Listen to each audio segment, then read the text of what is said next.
कितना आकर में तुझे अभी 3,500 4,000 हाँ शेष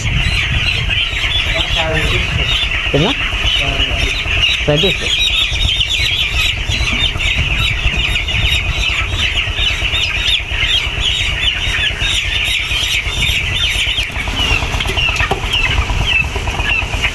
उसमें सुविधा होगा, ये तो बहुत भगा मेरा है। वैक्सीनेशन क्या बहुत भगा है। बोतल में क्या है वो वो दवाई कौन सा दवा केमिकल और इसी में डालेंगे ना।